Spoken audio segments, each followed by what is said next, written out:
William had a reputation in commercial real estate. 15 years in the business and a corner office in downtown Boston. And he was the guy partners called at 11 at night when a deal was coming apart. On a Tuesday afternoon in October, he stood over a junior broker named Kyle and tore into him for a formatting mistake on a spreadsheet. 2 floors of the building heard it. Kyle's eyes went wet, and William kept going anyway. He saw himself doing it from somewhere outside his own body and still couldn't stop. Later, he would say that was the moment his life cracked open. He had no clue at the time. He drove home that night with the radio off. Something was gawing at him. Not guilt, exactly. More like a draft coming through a window nobody had noticed was cracked. His wife, Hannah, had been quiet for weeks. Their daughter, Maya, 8 years old, had started carrying her dinner plate upstairs to eat in her room. William kept telling himself, every family goes through rough patches. He pulled into the driveway. The house was dark. On the kitchen counter sat a coffee mug with a cold brown ring at the bottom, Hannah's, and a note on a torn piece of notebook paper. Took Maya to Mom's for a few days. We need to talk when I get back. -H. William stood in the kitchen with his keys in his hand. He wasn't angry. He wasn't anything, really. The silence in the kitchen felt thick. He just stood there, staring at the empty space on the counter. He opened the fridge. Nothing sounded good. Around midnight, he wandered into the garage because there was nowhere else to wander to.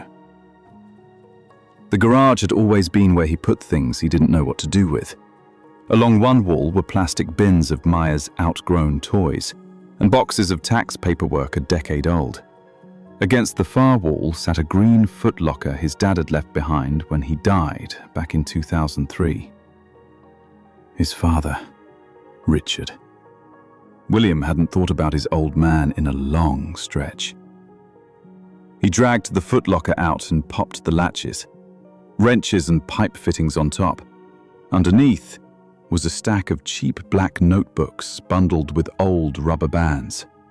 Years were written on the spines in his father's blocky handwriting. William picked up 1998. He would have been 9 that year. He opened it. The first entry was 6 lines long.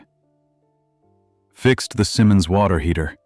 The wife made me coffee and told me about her sister in Arizona. She talked at me for 20 minutes. I think she's lonely. I said what you're supposed to say. Wonder if anyone actually listens to her. He turned the page.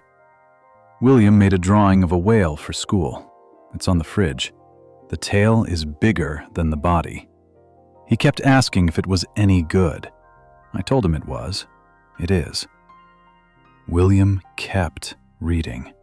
An hour passed, then another. His father, a plumber, a quiet man, the kind of guy William had written off as simple, had apparently been writing every morning of his adult life, mostly about small things. The weather, or a song that came on the car radio while he drove to a job, and sometimes about his own mother, who died when he was 16, and the things he'd never gotten around to saying to her before she went. Around 4 in the morning, William found an entry dated 2 weeks before his father's heart attack. Hope William figures out who he is before he turns into me. Hope he doesn't wait that long. William closed the notebook. He sat on the cold concrete floor of the garage for a long time. And then he cried, the way he hadn't cried since the funeral. He didn't go to the office the next morning. Instead, he drove to a drugstore and bought a plain black notebook, the exact kind his father had used. From there, he found a coffee shop called Beacon, tucked into a side street in Cambridge, where nobody knew his face. He ordered a latte he didn't really want and sat down in the corner. He opened the notebook and stared at a blank page for close to 40 minutes. Then he picked up the pen and wrote, "I don't know what I'm doing." He stared at that line for another 10 minutes. Then he wrote, "I was cruel to Kyle yesterday. I wanted him to feel small so I could feel bigger. I've been doing that for years and calling it leadership." He wrote for 2 hours. Most of it was garbage, self-pity dressed up as insight, and a mountain of half-formed excuses about his boss. He almost tore the pages out. Something in his father's handwriting held him back. The trash is part of it. You write through the trash to get to anything real. That afternoon, he called Kyle and didn't bother dressing it up. "What I did yesterday was out of line. I'm sorry. It won't happen again." Kyle didn't know what to say. William didn't really either, so he just said goodbye and hung up. The next morning, he was back at Beacon. 2 hours, and the morning after that, and the one after that. He didn't tell a soul. There was no grand plan, just a desperate attempt to stop his head from spinning. It was 2 hours of being honest with himself in a cheap black notebook, almost none of which felt impressive. The weeks went by. Hannah came home after 6 days. She brought Maya with her. William met them at the front door and found he had no speech prepared. So what came out was, "I'm really glad you're both home." Hannah searched his face for the thing she'd been looking for. She didn't quite find it, but she saw something else, maybe the start of something, and she nodded and walked past him into the kitchen without a word. That night he read Maya a story before bed. He read the way his father had read to him, slow, no rush to get to the end. Maya fell asleep with her small hand wrapped around his wrist. William stayed sitting on the edge of her bed for a long time after her breathing went steady. At work, the angry version of him started to fade. Not all at once. There were days when it came roaring back, and he had to bite his tongue and walk outside to stand on the sidewalk until it passed. But the pattern was shifting.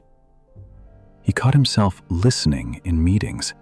He caught himself noticing when Kyle said something sharp and telling him so out loud, which felt awkward the first time and less awkward the fifth.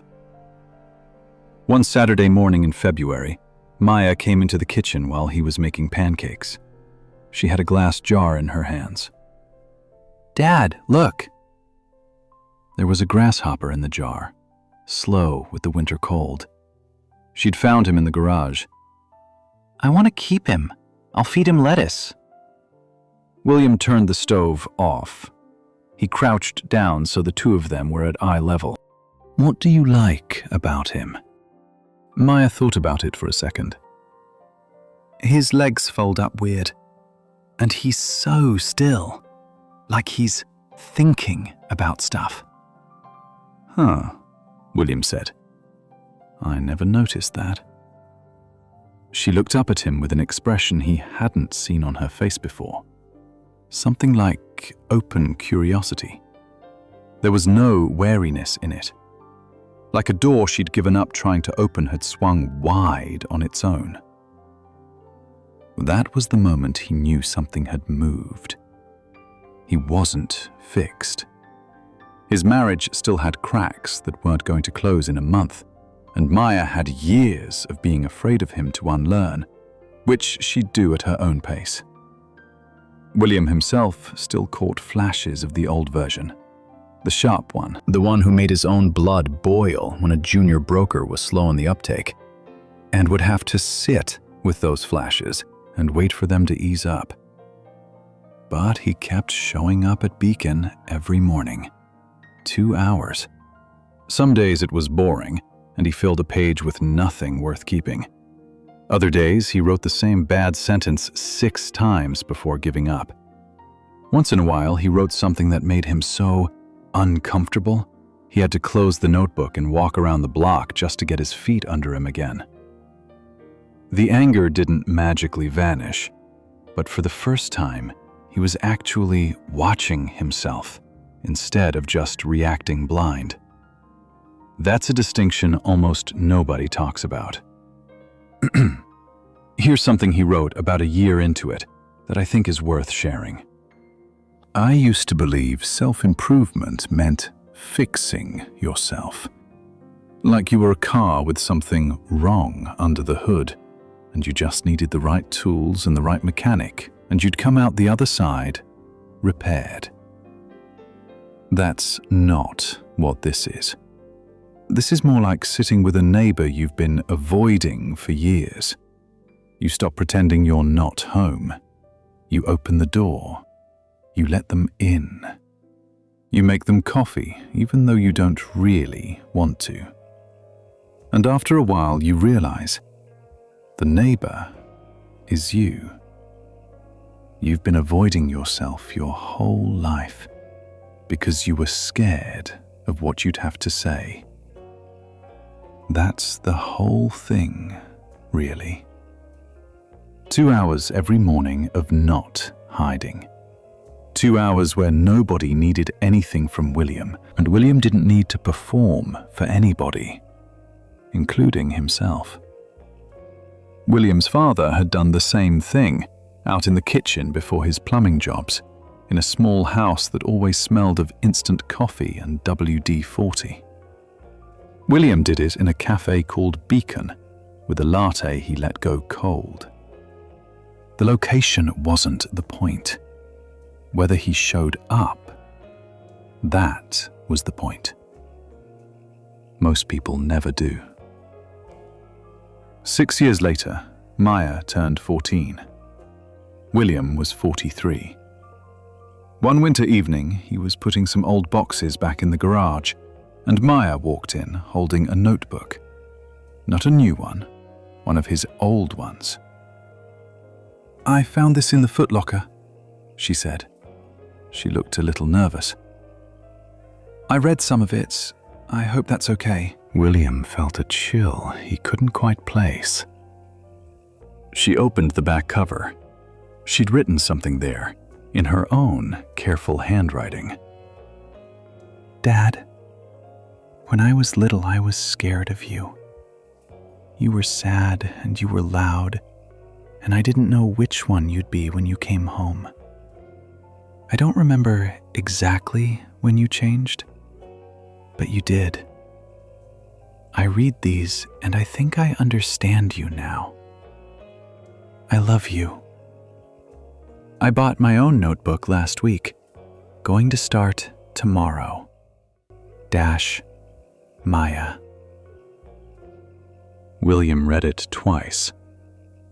Then he walked over to the Footlocker, the one that still held his father's journals, and tucked Maya's page in next to Richard's last entry. 3 generations, the same small ritual, passed from a man who died too young to a son who almost missed the inheritance entirely, and onto a girl who wouldn't. All right, here's the thing. You don't have to write. Maybe for you it's walking. Some people play guitar badly in a basement. Other folks sit in their car in the parking lot for 10 minutes before work, phone turned face down. It could be prayer. It could be lying in the backyard looking at the clouds for a while. The activity doesn't matter much. The showing up does. 2 hours is what worked for William. For you, it might be 30 minutes or 10. Whatever you can actually protect from the world. Whatever pulls you back toward yourself before the world pulls you away from yourself again. If you're running red hot and taking it out on everyone else, stop. Find your corner. Shut up and sit down. You just haven't opened the door yet. The neighbor's been sitting on your porch a while now. She's patient. She'll wait. Take care of yourself this week. I'd love to hear what your version of 2 hours looks like, if you feel like sharing. I read the comments.